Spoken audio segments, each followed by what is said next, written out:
लंबोदरा हे विनायका,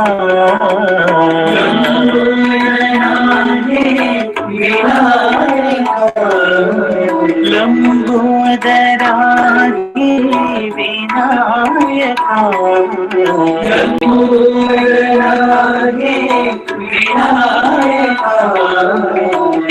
विघ्नहरण गिरिजानंदना, विघ्नहरण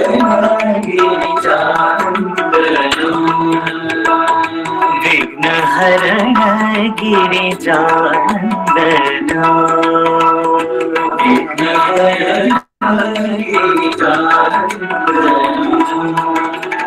शंभु कुमारा कलुष विदूरा, कलुष विदूरा, शंभु कुमारा कलुष विदूरा, कलुष विदूरा, सिद्धि सदन हे गणनाथा, सिद्धि सदन हे गणनाथा, सिद्धि सदन हे गणनाथा, सिद्धि सदन हे गणनाथा, प्रणवाकारा पशुपति तनया, प्रणवाकारा पशुपति तनया, प्रणवाकारा पशुपति तनया, प्रणवाकारा पशुपति तनया, विघ्नहरण गिरिजानंदना, विघ्नहरण गिरिजानंदना, विघ्नहरण गिरिजानंदना, विघ्नहरण गिरिजानंदना, लंबोदरा हे विनायका, लंबोदरा हे विनायका, विघ्नहरण गिरिजानंदना, विघ्नहरण गिरिजानंदना, शंभु कुमारा कलुष विदूरा, कलुष विदूरा, सिद्धि सदन हे गणनाथा, सिद्धि सदन हे गणनाथा, प्रणवाकारा पशुपति तनया, प्रणवाकारा पशुपति तनया, विघ्नहरण गिरिजानंदना, विघ्नहरण गिरिजानंदना, विघ्नहरण गिरिजानंदना, विघ्नहरण गिरिजानंदना, लंबोदरा हे विनायका।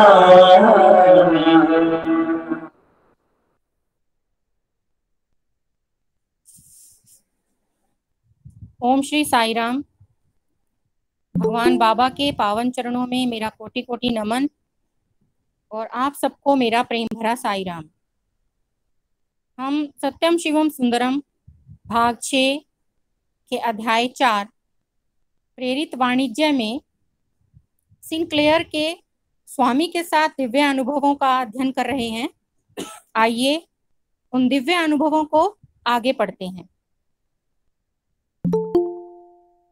मेरे स्वामी भगवान सत्य साईं बाबा हमें यह सिखाते हैं कि कैसे व्यक्ति को, चाहे स्त्री हो या पुरुष, अपने जीवन को बिताना चाहिए। वे व्यापार में या जीवन के व्यापार में कोई अंतर नहीं करते हैं। मैं भी ऐसा ही करता हूं। अतः जीवन और व्यापार में विरोध कहाँ है? यह केवल उस व्यक्ति के दिमाग में रहता है जो सोचता है कि वह काला बाजार, रिश्वतखोरी, झूठ और धोखाधड़ी से काम नहीं कर सकता और अपने को पूजा और धार्मिक कार्य में लगा लेता है और एक अच्छा अभिभावक और भगवान का भक्त बन जाता है। अज्ञानता से पनपने वाला यह विरोधाभास है।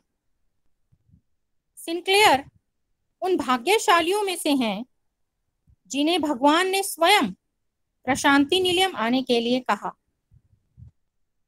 दरअसल कनेक्टिकट, जो यूएसए के ईस्ट कोस्ट में है, में स्थित सिंक्लेयर के घर पर 1984 की एक शीतकालीन रात्रि में बाबा ने दर्शन दिए। उन्हें यह भी नहीं पता था कि वे कौन थे। आइए सिंक्लेयर के विस्मयकारी किंतु अनुपम अनुभव को उन्हीं की जुबान से सुने। मैं लेबोरेटरी से चलकर आ रहा था। रात का वक्त था। यह जानकर कि वहां कोई है, कैसे कोई स्पंदित होगा, मैंने वैसा अनुभव किया और चारों ओर देखा। वे वहां थे। वे नारंगी रंग का लंबा वस्त्र धारण किए हुए थे। उनके सिर पर अपूर्व केश राशि थी। आप विश्वास नहीं करेंगे कि वे मेरे हॉल में थे। वे मेरी ही ओर देख रहे थे। वे मौन थे। मैं डर से कांप गया। मेरे देखते ही वे वायु में अदृश्य हो गए। यही बात दूसरी बार हुई। इस घटना को हुए काफी समय नहीं हुआ था। मैं अपने ध्यान के कमरे में था। वहीं आकर मेरे सामने खड़े थे। जो ही मैंने ध्यान तोड़ा तो वे मेरे सामने खड़े थे। मैंने अपनी आंखों को मलकर देखा। वे तब भी मौजूद थे। मैंने झुककर उनके पैरों को स्पर्श किया और जो ही ऊपर देखा वे अदृश्य हो गए थे। इस समय मुझे डर नहीं लगा। मैंने अपने दिमाग से अनुभूति की। मैंने उस अपरिचित अतिथि के बारे में पता लगाने का निश्चय किया।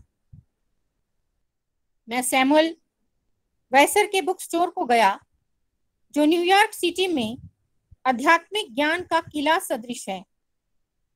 मैंने वहां के सेल्समैन को मेरे द्वारा देखे गए उस अज्ञात अतिथि के बारे में विस्तृत ब्यौरा दिया। मैंने यह नहीं बताया कि वे हमारे घर आए थे। मैं यह जानना चाहता था कि ऐसे व्यक्ति के बारे में कोई पुस्तक है।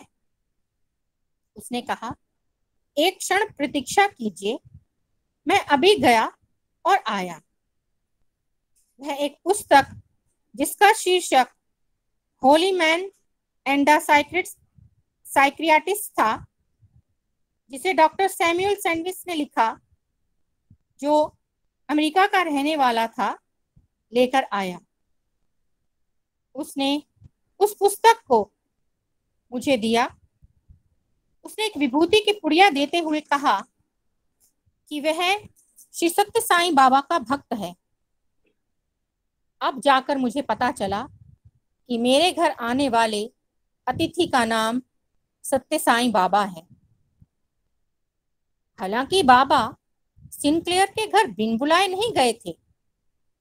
भगवान बाबा ने यह स्पष्ट कहा था, मुझे किसी भी नाम से बुलाओ या बिना किसी नाम के बुलाओ, मैं तुम्हारी पुकार का उत्तर अवश्य दूंगा। सभी नाम और आकार मेरे ही हैं। यूएसए में सिंक्लेयर के घर में बाबा का शारीरिक रूप में दर्शन देना सिंक्लेयर द्वारा 30 वर्षों से लगातार जीसस क्राइस्ट से की गई प्रार्थना का उत्तर था। उन्होंने हार्दिक रूप से प्रार्थना की थी। सन 1950 में जब वे किशोर अवस्था में थे, तभी उनसे कहा गया था कि जीसस क्राइस्ट 2000 वर्ष पूर्व थे। उन्हें लगा कि यह धोखा है। उन्होंने प्रार्थना की, प्रिय प्रभु, मैं जानता हूं कि तुम वहां थे, पर कहाँ हो मैं नहीं जानता हूं। मैं तुम्हें पा नहीं सकता हूं, अतः तुम ही मुझे खोजो। अपने व्यापार के जीवन में भी ऐसा समय आया था जब वे संकट से जूझ रहे थे।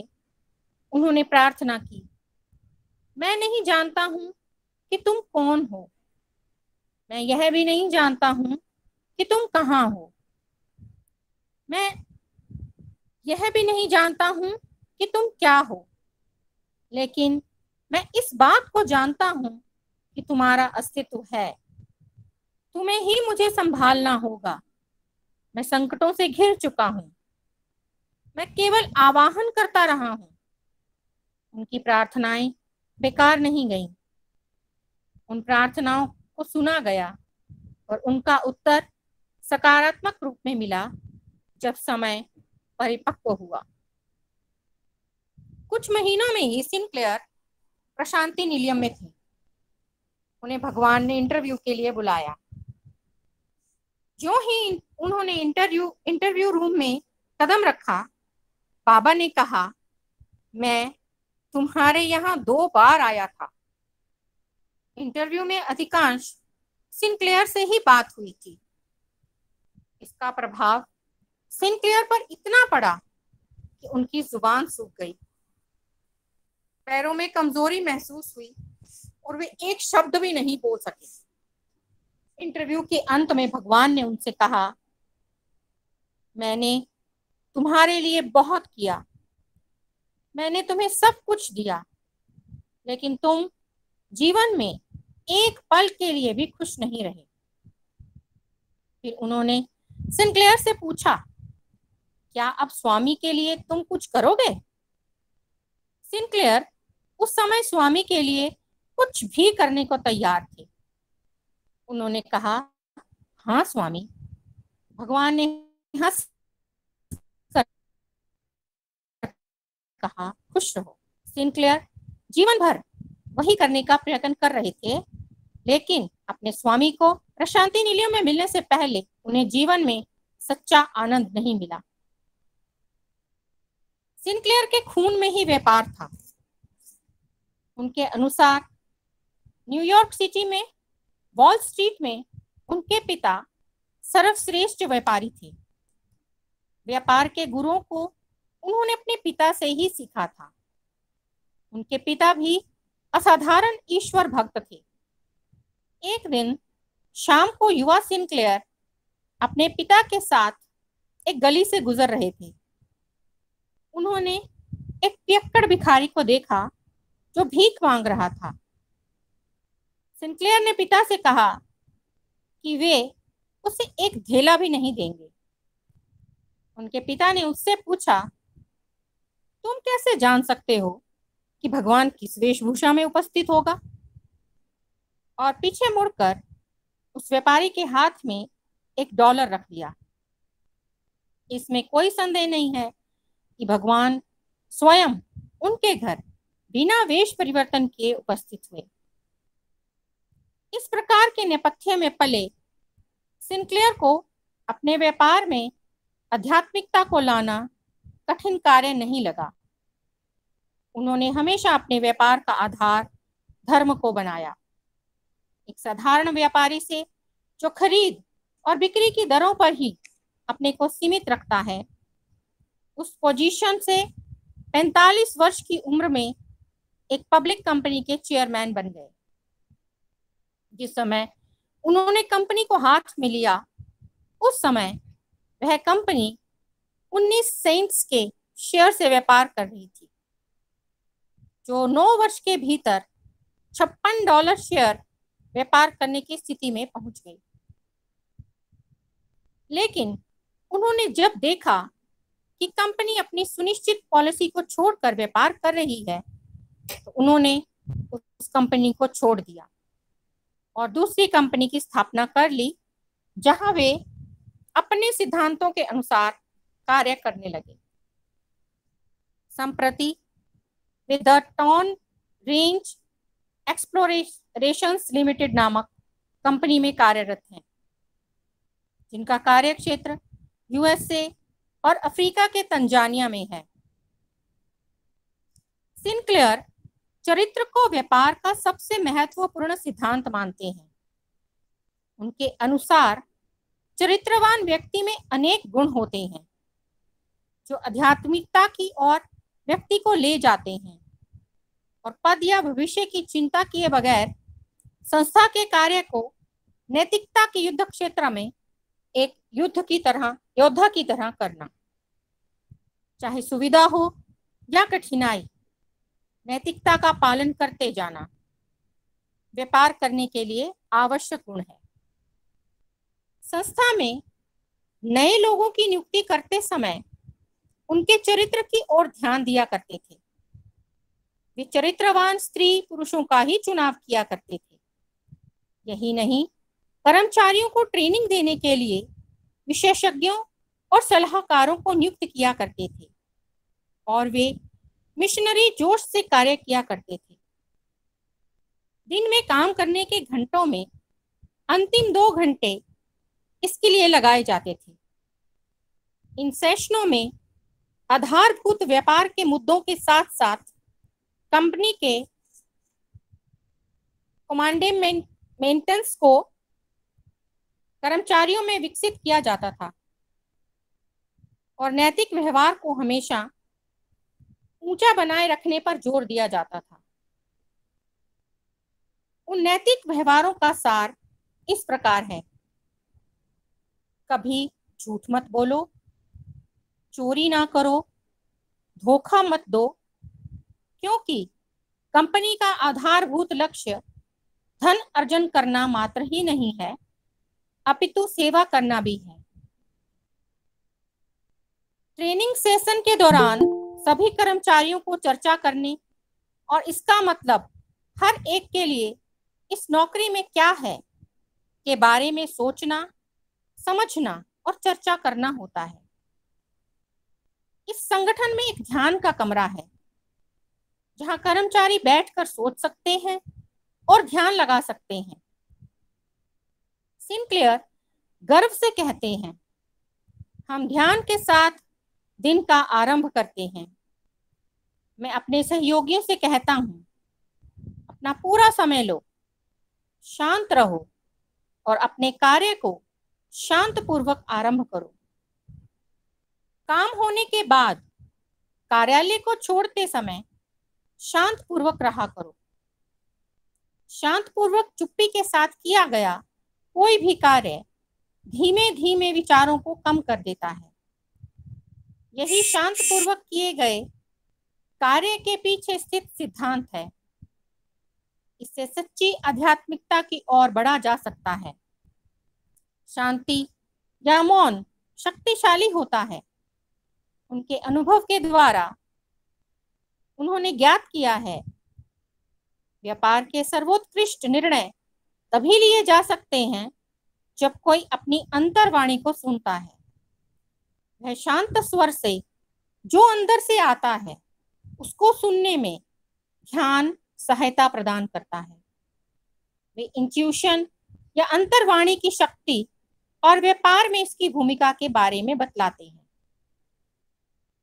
मैं इस निष्कर्ष पर पहुंचा हूं कि अंतः प्रेरणा का प्रयोग अपने आप से प्रश्न करना है, इस बात को पूर्ण रूप से जानते हुए कि तुम्हें उत्तर देने का अधिकार है।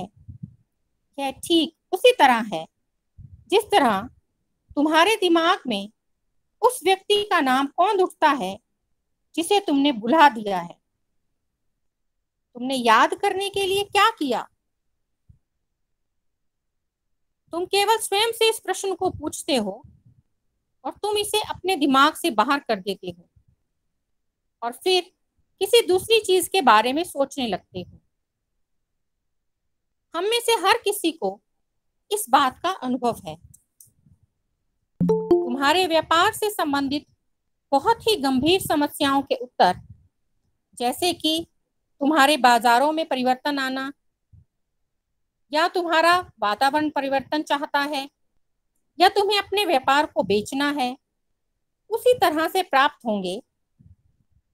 जब ये उत्तर तुम्हें मिलेंगे तो तुम्हें पता चलेगा कि ये उत्तर तुम्हारी बुद्धि की मशक्कत से प्राप्त नहीं हुए हैं, बल्कि विश्व चेतना तुम्हें इन समस्याओं का उत्तर प्रदान कर रही है। तुम्हें क्या करना है वह भी बता रही है। यह तुम्हारे मस्तिष्क में उदय होता है, मानो कहीं और से नहीं आ रहा है। आरंभिक दशा में तुम्हें अपने अंतर्बोध या अंतः प्रेरणा की आवाज को सुनना चाहिए। जब तुम्हारे भावावेग या वातावरण से संबंधित आवेग उच्च स्तर पर नहीं रहते हैं, तब इसकी सलाह तुम्हें मिलती है। लेकिन बाह्य हलचलों से भी अपने मन को शांत रख सकते हो तो तुम्हें उसकी आवाज सुनाई देगी, किंतु यह धीरे धीरे क्रमिक अभ्यास से ही संभव हो सकेगा।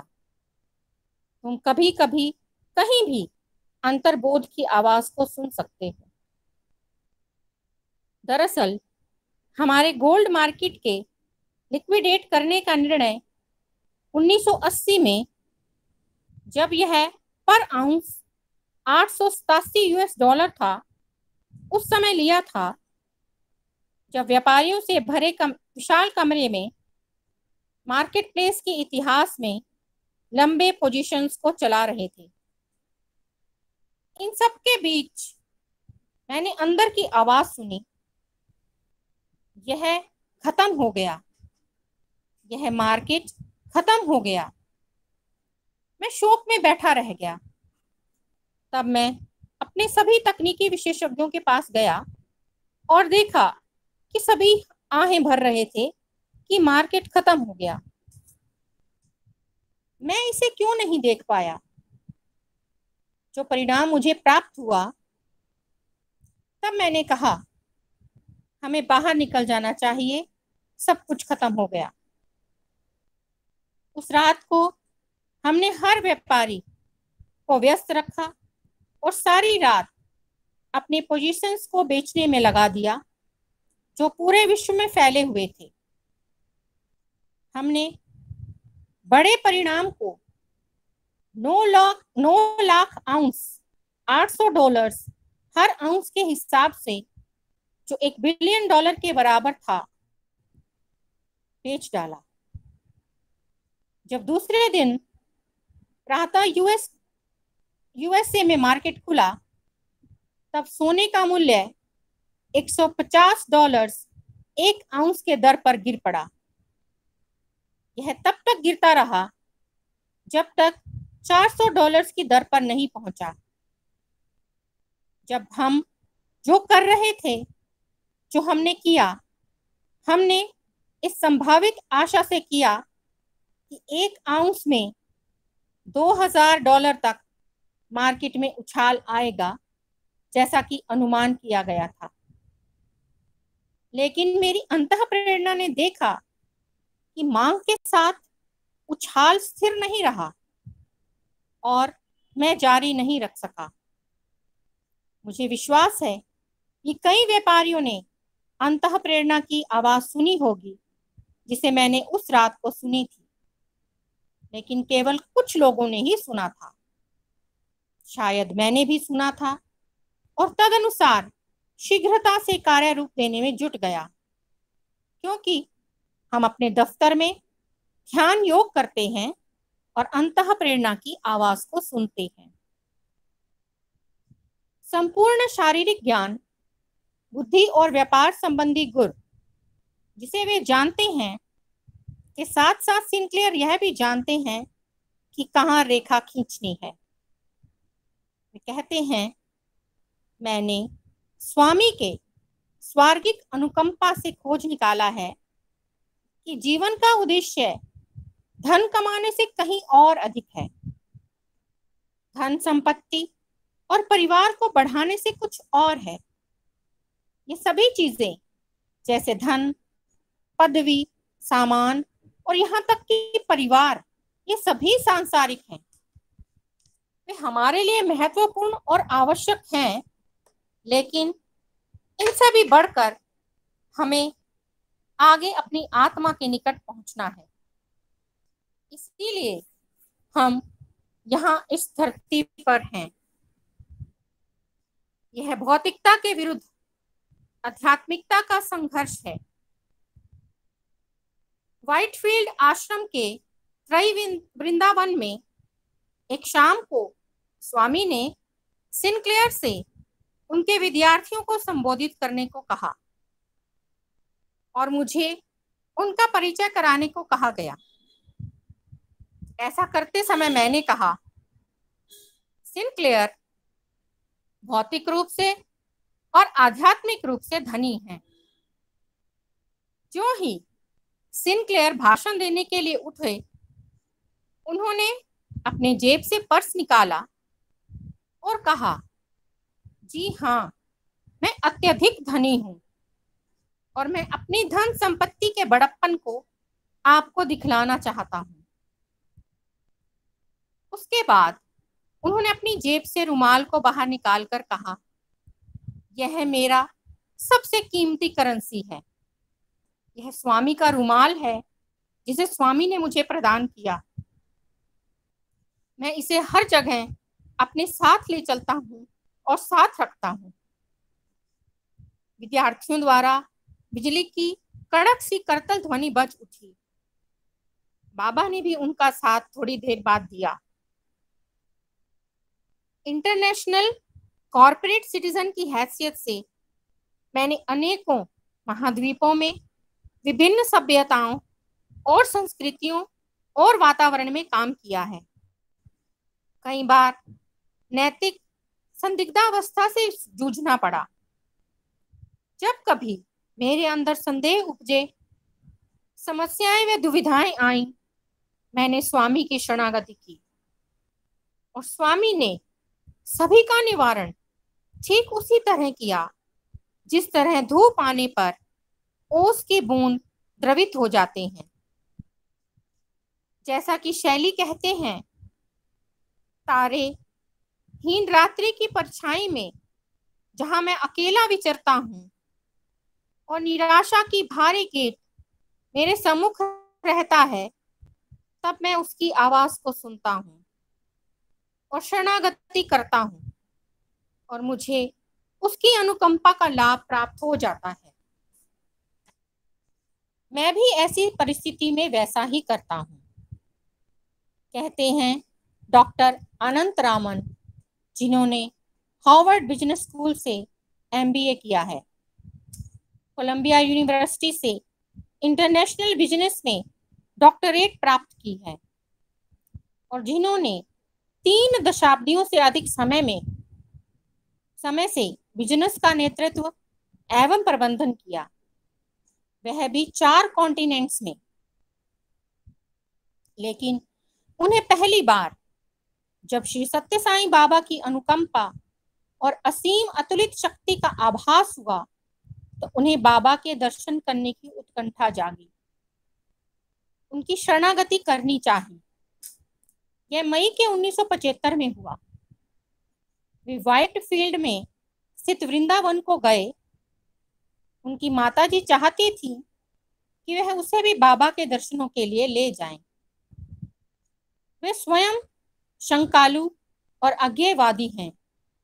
उनके ही अनुसार हफ्ते पहले मद्रास से बेंगलोर रेलगाड़ी से यात्रा करते समय उनकी माता ने भगवान बाबा से संबंधित एक पुस्तक गाड़ी में पढ़ने के लिए उन्हें दिया, लेकिन उस पुस्तक ने उन्हें बहुत प्रभावित नहीं किया।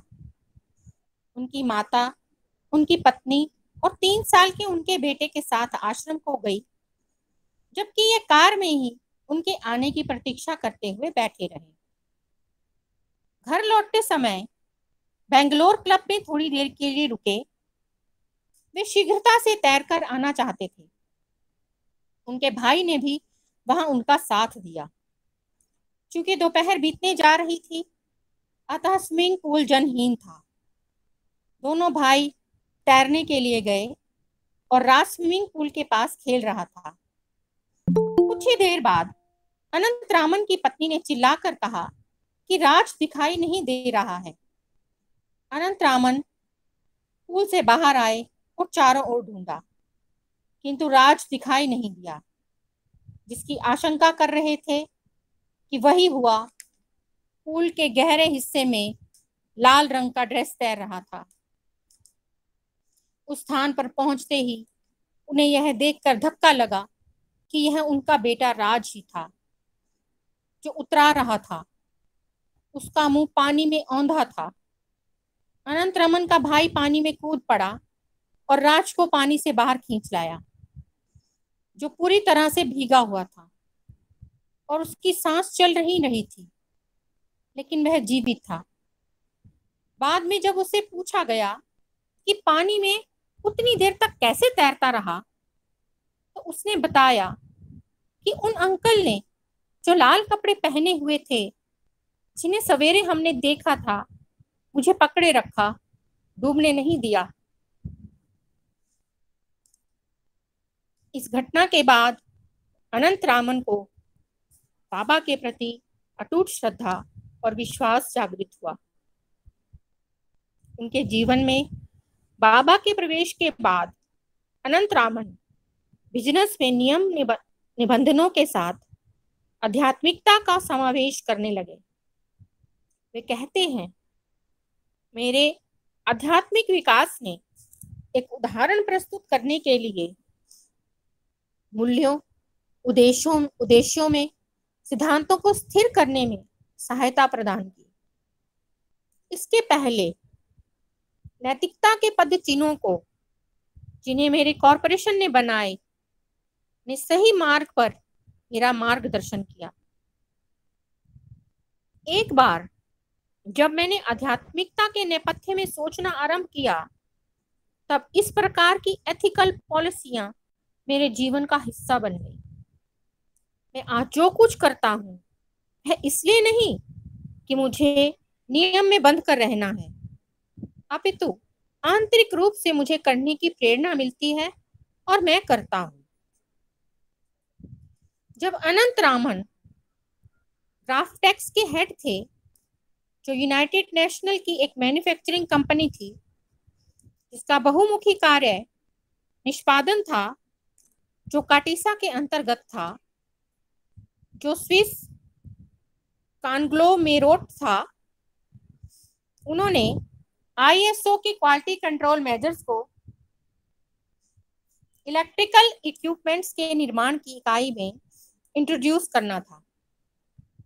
दरअसल वह यूनिट जॉब शॉप था, जहां पर विशेष आइटम्स का निर्माण अपने ग्राहकों के लिए उनके कहे अनुसार तैयार करना था। ऐसे में निर्मित चीजों का स्टैंडर्ड मेंटेन करना अत्यंत कठिन कार्य था। ऐसी परिस्थिति में क्वालिटी मेजर्स को इंट्रोड्यूस करना भी क्लिष्ट कार्य था, क्योंकि इसे अनेक कठिन और श्रृंखलाबद्ध प्रक्रियाओं को संपन्न करना होता था। अनंतरामन ने कंपनी के अधिकारियों की एक मीटिंग बुलाकर कहा, यह बहुत ही सरल है, हमें अपने सभी प्रोसीजर्स को डॉक्यूमेंट करना है और जो हम कहते हैं उसे ही करिए, यानी कथनी और करनी में अंतर नहीं होना चाहिए। इसमें जो महत्व की बात है वह है गुणवत्ता को समझना और उसका ईमानदारी के साथ कार्य रूप में परिवर्तित करना। इससे बातें आसान हुई और अनंतरामन ने अपने अधिकारियों से एक नारे को सुझाने के लिए कहा, जो उस कॉन्सेप्ट को समझाने में प्रयोग में लाया जा सके। उनमें से एक कनिष्ठ अधिकारी ने अपना हाथ उठाया और पूछा, क्या इसका मतलब यह नहीं है कि जिसका हम अनुभव करते हैं जो हम कहते हैं और जो हम करते हैं क्वालिटी कंट्रोल के अनुसार वही हो। तत्काल कंपनी का ISO का नारा पैदा हो गया। वह यह था, विचार, कथन और कार्य में एकता। और अनंत रामन ने मौन होकर भगवान साईं बाबा की प्रार्थना की। निसंदेह धार्मिक मैनेजमेंट के लिए विचार, कथन और कार्य की एकता आधारभूत सिद्धांत है। यहाँ एक आश्चर्य में डालने वाली घटना है कि किस प्रकार धर्म ने आकर कंपनी की रक्षा की जब यह क्लिष्टकर परिस्थिति का सामना कर रहा था। आइए अनंत रामन के शब्दों में ही सुने कि यह कैसे हुआ। यूनाइटेड स्टेट्स में स्थित 3 कंपनियों को जिन्हें मैं देख रहा था, उनमें से एक की परिस्थिति बहुत ही क्लिष्ट थी। इस कंपनी में इलेक्ट्रिकल उपकरणों की उत्पत्ति होती थी। देश में आर्थिक संकट भी था। हमें पूंजी की आवश्यकता थी, जिसका प्राप्त होना बहुत मुश्किल था। कंपनी के बैंकर्स ने भी साफ साफ कह दिया था कि रिन्यूअल के लिए लोन प्रदान नहीं कर सकते हैं। बोर्ड की मीटिंग में डायरेक्टरों ने स्थिति का मुआयना किया। कंपनी द्वारा लिए गए एक्शन की प्रशंसा करते हुए उनके पास ऑपरेशंस को निलंबित करने के अलावा और कोई मार्ग नहीं था। मैंने उनसे 4 हफ्तों का समय मांगा, जिससे कोई अल्टरनेटिव प्लान के बारे में विचार किया जा सके। मुझे उन लोगों की चिंता थी जिन्होंने इस कंपनी के लिए कई वर्षों से काम किया था और इस ट्रेड के अलावा और कोई ट्रेड उन्हें मालूम भी नहीं था। ऐसी परिस्थिति में नौकरी छूट जाने पर उनके जीवन का क्या होगा। उनमें कई ऐसे कर्मचारी भी थे जिनके सारे परिवार ने कंपनी के लिए कार्य किया था। उनका सर्वनाश हो जाएगा। बोर्ड ने मेरी प्रार्थना को सुना और उन्होंने 4 हफ्ते का समय मुझे और कोई प्लान देखने के लिए दिया, किंतु साथ ही यह भी कहा था कि यदि इस अवधि के भीतर कोई प्लान कार्यान्वित ना हुआ तो निश्चित शुक्रवार को ऑपरेशंस को बंद कर देंगे। मेरे जीवन का सुदीर्घ समय था इन 4 हफ्तों का। मैं प्रतिदिन स्वामी से सवेरे प्रार्थना किया करता था। मैंने यह अनुभव किया कि मेरा यह धर्म है कि मैं उन कर्मचारियों की नौकरियां खत्म होने से बचा सकूं।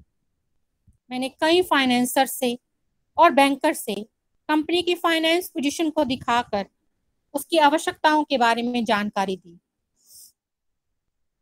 मैं उन प्रतियोगियों के पास गया जिन्हें कंपनी के कंसोलिडेशन और एक्विजिशन के प्रति रुचि थी। यह पूरे रात दिन का काम था। मैं थक गया। जैसा कि टेनिसन ने कहा था, निराशा अवस्था में भी मैं कार्य करने में ही खो जाऊं। कुछ भी सफल होता नहीं दिखा। कर्मचारियों को नौकरी छोड़कर जाने के अलावा और कोई मार्ग नहीं था। बोर्ड ऑफ डायरेक्टर्स द्वारा दिया गया समय पूरा होने को आ गया था। अंतिम उपाय के रूप में मैं कंपनी को बेचने के बारे में सोचने लगा। मैं एक प्रतियोगी के पास गया, इस उद्देश्य से कि कंपनी के ऑपरेशंस बंद ना हो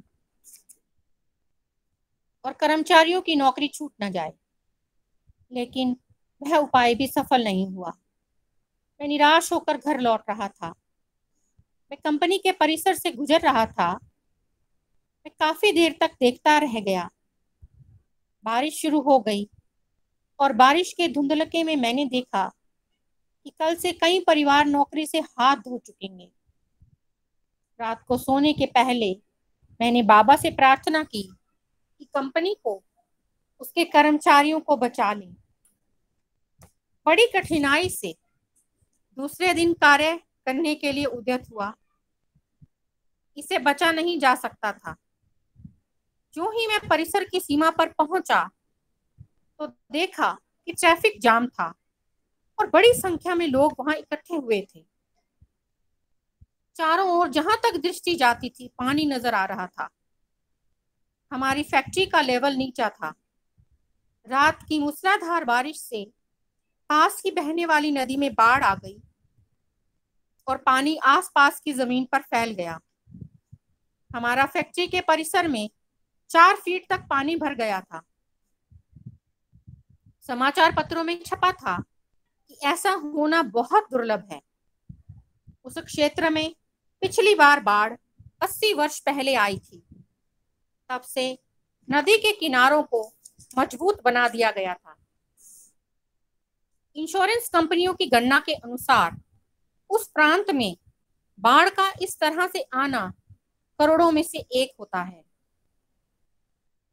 2 दिन बाद पानी का स्तर घटा और हम परिसर में जा सके। एड़ी तक भीगे हुए हमने परिसर में प्रवेश किया। जब मैं ऑफिस में गया तो देखा कि तोड़फोड़ बहाव के बीच स्वामी का फोटो निश्चल और शांत स्थित था। बाबा ने मेरी प्रार्थना का उत्तर दिया।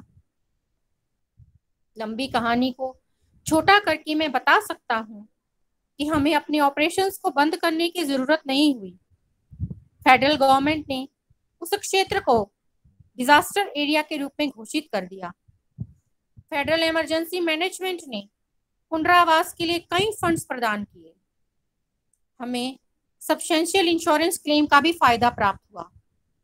किसी विचित्र और अतार्किक कारण से जिनकी गहराई तक मैं पहुंच नहीं सका, मैं इसके पहले अपने अकाउंट्स कंट्रोलर से फ्लड कवरेज को भी लेने को कहा। इसके आगे हमें बैंक लोन को चुकाने की आवश्यकता नहीं हुई। जनसंपर्क के गेस्टार अर्थात सहृदयता के रूप में बैंक ने हमारे लोन को भी माफ कर दिया। अचानक हमारे पास प्लान्स को कार्यान्वित करने के लिए धन की आवश्यकता हुई। हमारे कर्मचारियों की आजीविका को, जिसे मैं बचाना चाहता था, बचा पाया। डॉक्टर अनंत रामन, जो संप्रति प्रशांति निलयम के स्कूल ऑफ एजुकेशन मैनेजमेंट में पूर्णकालीन अध्यापक के रूप में कार्यरत हैं, का कहना है पूरे विश्व में यही एकमात्र school of management, business management है जो विद्यार्थियों को सच्चे नेताओं के रूप में प्रशिक्षण देता है, जिनके लिए ज्ञान शक्ति नहीं है बल्कि मानवता शक्ति है। अपनी परिभाषा की पुष्टि करने के लिए वे 400 वर्ष पूर्व हुए चीनी दार्शनिकताओं से चिंग के कथन का उदाहरण देते हैं। क्या बिना नियंत्रण किए नेतृत्व कर सकते हो? क्या प्रकृति के साथ समन्वय करते हुए फाटक को खोल और बंद कर सकते हो? क्या बुद्धिमानी का प्रदर्शन किए बिना क्या तुम समझ सकते हो? क्या धन संपत्ति के बिना निर्माण कर सकते हो? उधार लिए बिना निर्वाह कर सकते हो और बिना अहंकार के आगे बढ़ सकते हो? वही सर्वोच्च शक्ति है। इनमें से हर एक धार्मिक योद्धा बिजनेस में ऐसे कई 100 पुरुष और स्त्रियों का प्रतिनिधित्व करता है जो आज अवतार की छत्र छाया में इंस्पायर्ड कॉमर्स के जरिए अपने लक्ष्य की ओर बढ़ रहे हैं। उनकी सफलता का रहस्य बहुत सरल है। इनके हृदय में धन लोलुपता के देवता की जगह भगवान के प्रति प्यार पनप गया है।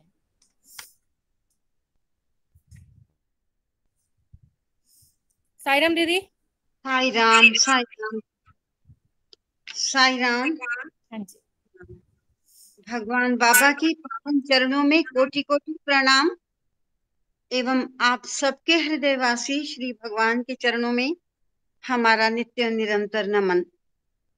आज का दैवी पाठ पुनः हमें वहां लेकर जाता है जहां इंसान की सोच कुछ और उसकी श्रद्धा और विश्वास के फलस्वरूप भगवान उसको कैसा मार्ग प्रदर्शन करते हैं।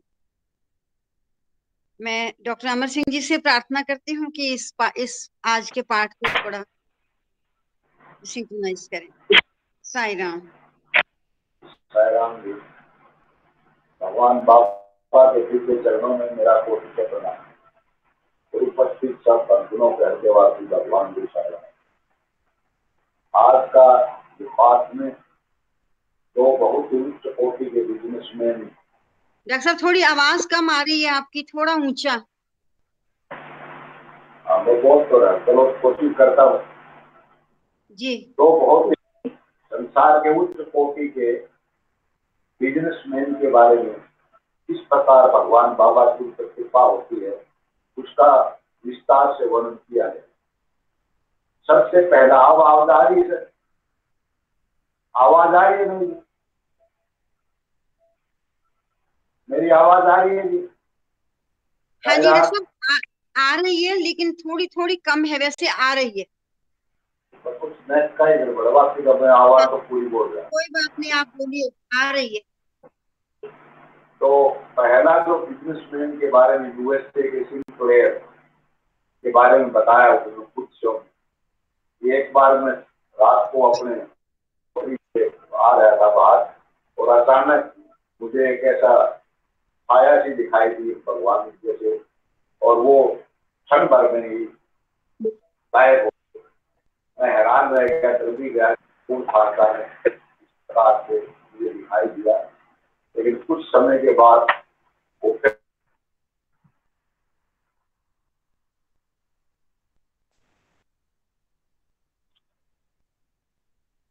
पूजा के बाद गया था, तो वैसे ही दिखाई दी। मैंने उनके करने की कोशिश की और एक तो वो गायब हो। तो मैं बड़ा हैरान था कि ये सब कैसे हुआ। तो वो चिंत रहे, बहुत बचपन से ही ईसा मसीह की अपने क्राइस्ट की पूजा किया करता था, अपने पूजा करते थे और लगभग बचपन से वो कहता है मैं पूजा किया करता था। तो शायद उसका ही फल मेरे को बता रहे दर्शन दे रहे हैं।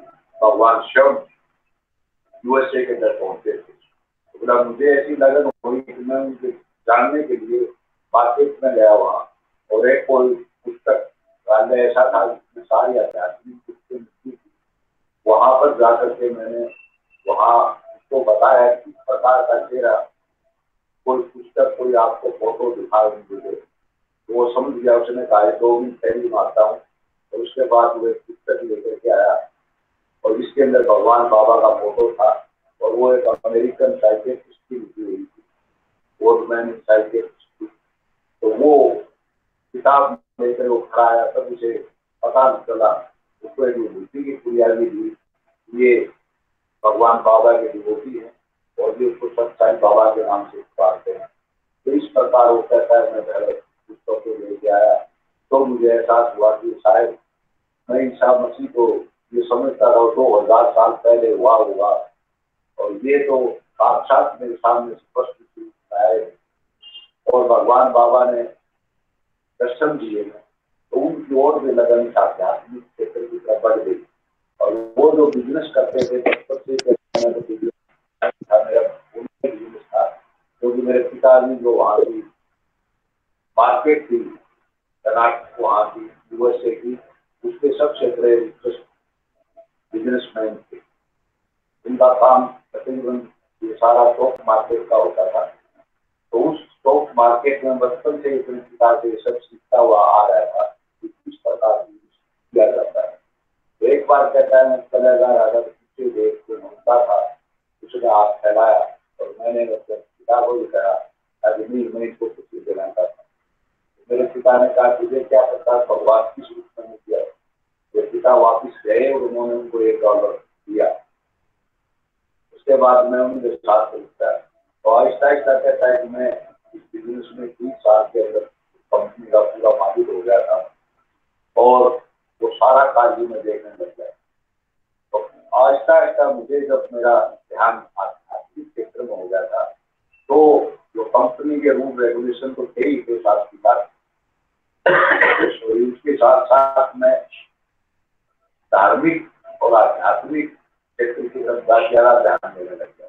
और आहिस्ता आहिस्ता मैंने जो अपना ऑफिस बना रखा है नवा कंपनी का, उसके अंदर भी एक मेडिटेशन रूम भी बना दिया और हर कर्मचारियों को मैं ये बताया करता था कि आपने बिल्कुल शांतिपूर्वक काम करना है, शांतिपूर्ण माहौल में कार्य करना है और बहुत ऑनेस्टी के साथ ईमानदारी से काम करना है, सच बोलकर काम करना है। तो वो आहिस्ता आहिस्ता करके मैं आखिरी 2 घंटे जो होते थे उसके लिए स्पेशल अपने एम्प्लॉइज के लिए अच्छे लोगों को बुला करता था और वो उनको इस प्रकार की शिक्षा दिया करते थे। तो वो उनका सारा वातावरण इस टाइप का हो जाता है। वो कहते थे जब आप शांत रूप में कार्य करते हो,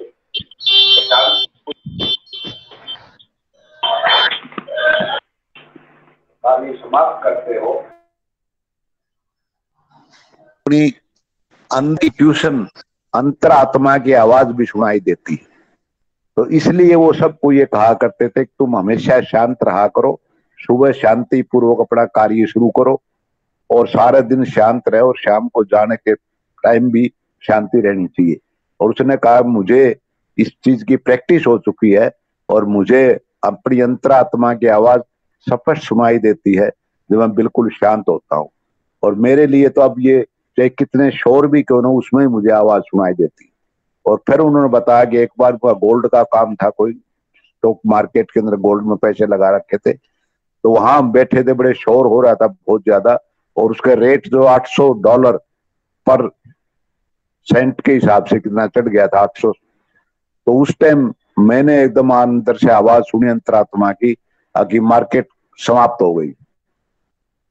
मैं चारों तरफ देखा, बहुत शोर था, लेकिन मैं चुपचाप वहां से उठा, अपने सारे जो टेक्निकल स्टाफ था उनसे सलाह की और उनका विचार था बोला जी हाँ लगता है ऐसा ही मार्केट गई। तो कहते मैंने सारे अपने जितने ऑफिस थे यूएसए के अंदर और भी सब में रात को ही सारा का सारा सोना 800 के हिसाब से बेच दिया मैंने, पूरा $800 पर ऑन्स।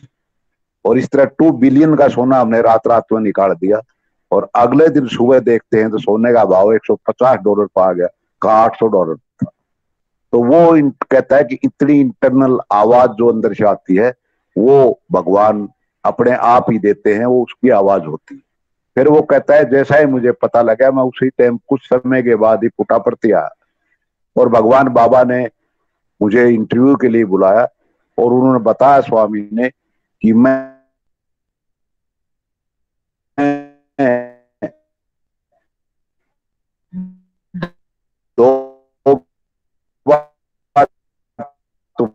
तुम्हारे पास आ चुका,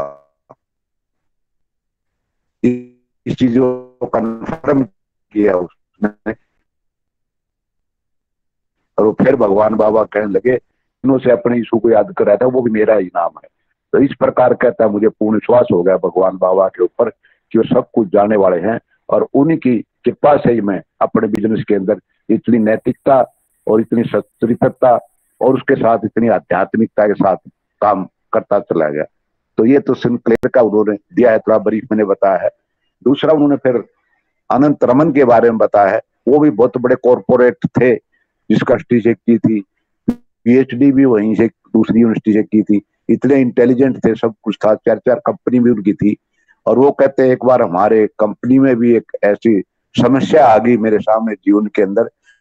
वो भी भगवान बाबा को शुरू में नहीं मानते थे, लेकिन अपनी कहानी में वो बताते हैं 1975 के अंदर हम मद्रास से, मेरी माँ तो वो उनको मानती थी, तो मेरी माता, मेरी पत्नी और मेरा 3 साल का बच्चा, वो हम बेंगलोर आए वहां से ट्रेन के द्वारा। और माँ ने रास्ते में मुझे किताब दी बाबा की पढ़ने के लिए, लेकिन मैं जो है ना इन चीजों को नहीं मानता था और मुझे उस किताब का मेरे ऊपर कोई प्रभाव नहीं पड़ा। और जैसे ही हम बेंगलोर व्हाइटफील्ड आए तो मैं अपनी गाड़ी में बैठा रहा, वो कहा तुम जाके दर्शन कराओ। तो मेरी माँ और मेरी पत्नी और बेटा वो दर्शन करने चले गए और उसके बाद ये फिर वापिस गड्डी में आगे चल पड़े। और रास्ते में वहीं पर एक स्विमिंग पूल था क्लब के अंदर, बेंगलोर क्लब में, वो वहां पर कुछ देर के लिए आराम करने के लिए वहां तैरने के लिए चले गए। उनका भाई भी वहीं था, दोनों तैर रहे थे दोपहर के बाद। और अचानक उसकी पत्नी थोड़ी देर में आती चिल्लाती हुई आई, आगे राज बेटा नहीं मिल रहा, कहाँ गया खान। वो अचानक बाहर निकले, चारों देखा कहीं भी दिखाई नहीं दिया। फिर उनको ध्यान आया, अचानक वो उस स्विमिंग पूल के गहरे पानी की तरफ गए तो देखते क्या है, वहां पर एक लाल कपड़ा उनके बेटे ने जो पैर था वो तैरता हुआ दिखाई दिया। उसके भाई ने अचानक जंप मार के उसको बाहर निकाला तो उसके सांस तो बंद हो गया था, लेकिन जीवन था उसके अंदर। उन्होंने उसका पानी पूरी निकाला और उसके बाद जब होश में आया वो, तो पूछा बेटे तू किस तरह तैर रहा था ऊपर पानी के अंदर? वो कहा जी मैं तैर क्या रहा था, जो सुबह हमने वहां मंदिर में अंकल थे ना जो रेड कपड़े पहने हुए थे, उन्होंने मुझे पकड़ के रखा हुआ था ऊपर। तब जाकर के इनको अनंतरामन को भगवान बाबा के बारे में विश्वास हुआ और फिर भगवान बाबा को मानने लगे और फिर सारा कार्य उन्होंने उसी आध्यात्मिकता की तरफ झुक गए, धर्म की तरफ झुक गए। और उसके साथ साथ वो नैतिकता भी तो थी उनकी जो कंपनी की थी, उसके साथ साथ आध्यात्मिकता का और अपने कार्य के अंदर जोर देने लगे। और फिर ऐसी घटना उनके जीवन में घटी कि उनकी एक कंपनी थी जो कि इलेक्ट्रॉनिक्स या बिजली के कुछ पार्ट बनाती थी, और उसका उन्होंने ISO नंबर लेने की सोची भी, इसको स्टैंडर्डाइज किया जाए। और उसको स्टैंडर्डाइज करने के लिए बहुत बड़ा लंबा प्रोसीजर था और उसको सब नियमों पर ठीक रखने के लिए बहुत पैसे की जरूरत पड़ती थी। कंपनी की इकोनॉमिक हालत ठीक नहीं थी। उसने 2-4 बैंक से पता किया, बैंक ने बिल्कुल मना कर दिया कि हमारे पास पैसा नहीं है। उन्होंने अपने डायरेक्टरेट से सब कहा भी क्या किया जाए इसके बारे में, तो बड़ा मुश्किल होगा। उन्होंने कहा जी और कोई हमारे पास तरीका नहीं है, कोई बैंक लोन लेने को तैयार नहीं है, हमारे पास पैसा नहीं है, तो आप इसको कंपनी को बंद कर दें।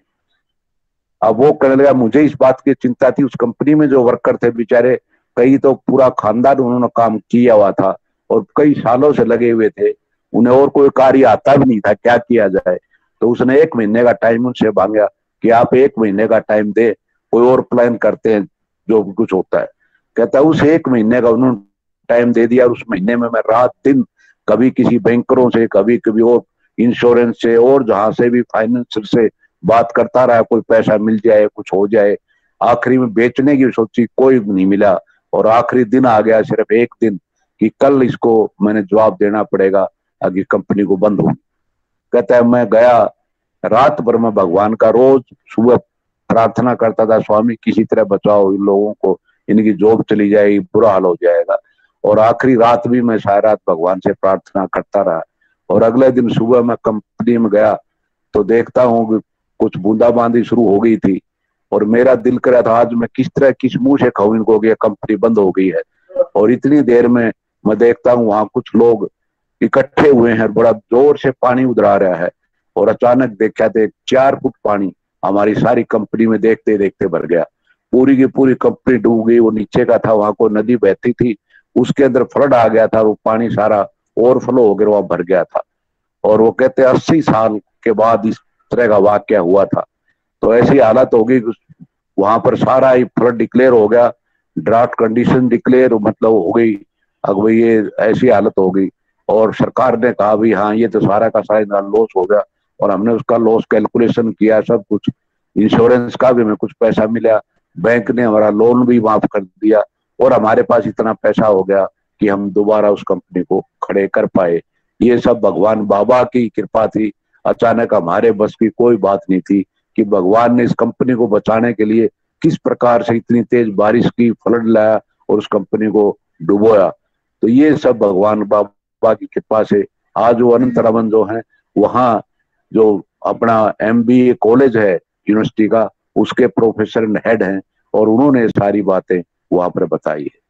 तो इस प्रकार भगवान बाबा किस प्रकार अपने भक्तों की मदद करते हैं, उनको रास्ता दिखाते हैं और वो आध्यात्मिक पथ पर लेकर आते हैं। साई राम जी, साई राम।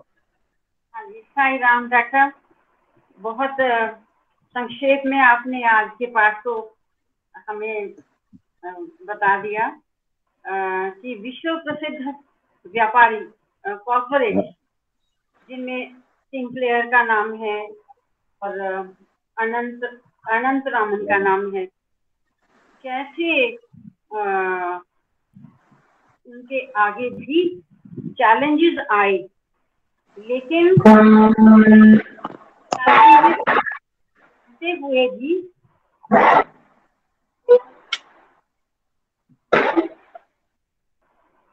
चैलेंजेस रहते हुए भी उन्होंने कॉम्प्रोमाइज नहीं किया,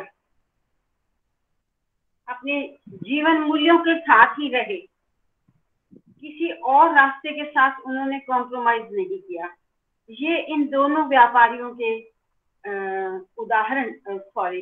व्यापारी क्या कहूँगी, बिग बिजनेसमैन, कॉर्पोरेट, इन दोनों के जो अनुभव हैं वो हमें बताते हैं कि भगवान में श्रद्धा, धर्म में विश्वास अंततः विजय की तरफ ही लेकर जाता है। अंततः धर्म की विजय होती है, सत्य की विजय होती है। धर्म से अभिप्राय मेरा किसी संप्रदाय वगैरह से नहीं, धर्म से अभिप्राय तो विश्व चेतना से, कर्तव्य परायणता से। मैं थोड़ा सा इसमें सिंक्लेयर के विषय में पढ़ना चाहूंगी, चाहे टाइम भी हो गया लेकिन 2-4 मिनट। अब आप देखिए, हमने सारा पढ़ा है, सुना भी है कि कैसे इनका जीवन, ऊपर से ये काम, सांसारिक काम कर रहे हैं, दैनिक कार्य, सांसारिक कार्य कर रहे हैं। और कॉर्पोरेट्स में तो, कॉर्पोरेट जगत में तो कितना काम ही काम है, लेकिन अंदर से इनका मन कहाँ जुड़ा हुआ है? भगवान के साथ जुड़ा हुआ है। ये निरंतर प्रार्थना रखते हैं, निरंतर विनम्रता से भरे हुए, और तभी भगवान इनके साथ रहते हैं। और जब कभी भी इनके आगे भी आपत्तियां आई हैं, फाइनेंशियल लॉसेस, यहाँ तक कि कंपनी बिकने की कगार पर है, लेकिन कैसे ड्रॉट एरिया डिक्लेयर हो गया, 4-4 फीट पानी भर गया, और फिर वो तो अमेरिका, यूएसए शायद है वो, कि जहाँ कोई भाग दौड़ नहीं करनी पड़ती, जिसका जो अधिकार देती है, और इतना पैसा इकट्ठा हो गया कि उनकी कंपनी बिकने से बच गई। और सबसे बड़ा कंसर्न ये कि उनका अपने सबॉर्डिनेट्स के लिए कितना कंसर्न, कितनी आत्मीयता है। वो समझते हैं कि ये जो हमारे सबॉर्डिनेट्स जो काम कर रहे हैं हमारे साथ, जिनके कारण से हमारी कंपनी चल रही है, तरक्की की ओर है, उनके लिए कितना कंसर्न है, उनकी कितनी आत्मीयता है। वो दुखी हैं ये कहते हुए कि मैं कैसे जवाब दूंगा कि कल से कंपनी बंद है, लेकिन उनके इस अंतः प्रार्थना को भगवान ने कैसे सुना और हैप्पीली डिक्लेयर किया कि हम सब साथ मिलकर काम करेंगे। और इनका अपना जीवन व्यक्तिगत रूप से, बाह्य रूप से ये काम करते हुए, लेकिन इनका अंतर्मन कैसा, मैं इसको पढ़ देती।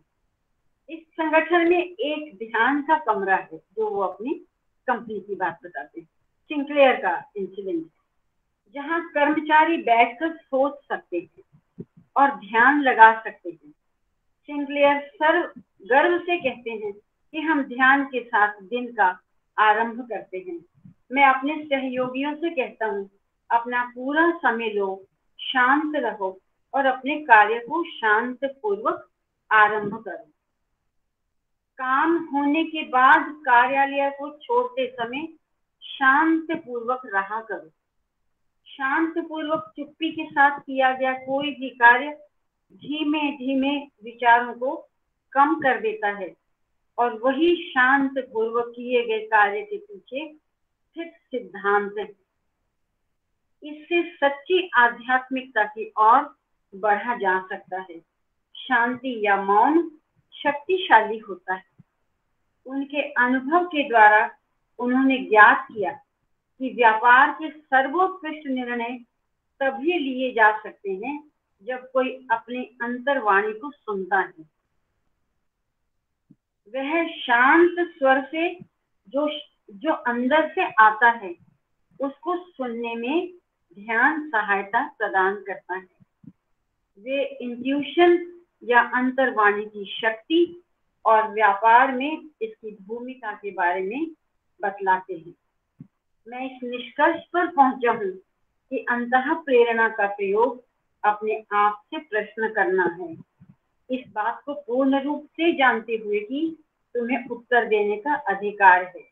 ये ठीक इसी तरह है जिस तरह तुम्हारे दिमाग में उस व्यक्ति का नाम पौंध उठता है जिसे तुमने भुला दिया है। तुमने याद करने के लिए क्या किया? तुम केवल स्वयं से इस प्रश्न को पूछते हो कि तुम इसे अपने दिमाग से बाहर कर देते हो और फिर किसी दूसरी चीज के बारे में सोचने लगते हो। हम में से हर किसी को इस बात का अनुभव है। तुम्हारे व्यापार से संबंधित बहुत ही गंभीर समस्याओं के उत्तर, जैसे कि तुम्हारे बाजारों में परिवर्तन आना है, या तुम्हारा वातावरण परिवर्तन चाहता है, या तुम्हें अपने व्यापार को बेचना है, उसी तरह से प्राप्त होंगे। जब ये उत्तर तुम्हें मिलेंगे तो तुम्हें पता चलेगा कि ये उत्तर तुम्हारी बुद्धि की मशक्कत से प्राप्त नहीं हुए हैं, बल्कि विश्व चेतना तुम्हें इन समस्याओं का उत्तर प्रदान कर रही है। तुम्हें क्या करना है वह भी बता रही है। ये तुम्हें मस्तिष्क में उदय होता है, मानो कहीं और से नहीं आ रहा है। इसके बाद भी बहुत सुंदर है। बस मैं तो फिर आपसे यही शेयर करना चाहूंगी कि हम तो बहुत साधारण से इंसान हैं। छोटा छोटा हमारा कार्य क्षेत्र है, घर ही है, थोड़े बहुत रिश्ता नाता संबंधी है, बस यही हमारा कार्य क्षेत्र है। ये भी हमसे संभलता नहीं है। लेकिन इतने इतने बड़ी कंपनीज के मालिक, इतने इतने कर्मचारी जिनके अंदर काम करते हैं, जो बड़े बड़े कॉर्पोरेट हैं, आप उनके सिद्धांतों को सुनिए। कौन सी आवाज को सुनते हैं? वो अपनी अंतर चेतना को सुनते हैं, अंतर चेतना की आवाज को सुनते हैं, और उसका एकमात्र माध्यम है ध्यान। ध्यान से, और उन्होंने कहा कि मैंने तो अपने संगठन में ध्यान का कमरा बनाया हुआ है, और उन्होंने शांति को महत्व दिया है। शांति से काम करो, और शांति से ही सारे दिन का काम करने के बाद घर जाओ और शांति में ही सोचो, तब बहुत सी प्रॉब्लम्स का सॉल्यूशन अपने आप होने लगता है। और शायद इसीलिए भगवान ने हमें ध्यान करने के लिए पुनः पुनः प्रेरित किया है। हम ना भी करते हों या करते हैं तो हमें अपने ध्यान को बढ़ाना है, और नहीं करते तो हमें ध्यान करना शुरू कर देना चाहिए, ताकि हम भी अपने जीवन में अंतर चेतना के साथ जुड़ के अपने जीवन के बारे में कुछ सही निर्णय ले सकें, अपने जीवन को एक दिशा दे सकें। अगर कॉर्पोरेट्स के लिए संभव है तो हमारे लिए भी ये उतना ही आवश्यक है, और हमारे लिए भी ये संभव है, क्योंकि अंतर चेतना को प्रेरित करने वाले तो भगवान है। उनसे जुड़ने का और कोई रास्ता नहीं है, बस केवल एक ही रास्ता है, और वो ध्यान है। ओम साई राम। सब मिलकर प्रार्थना करते हैं।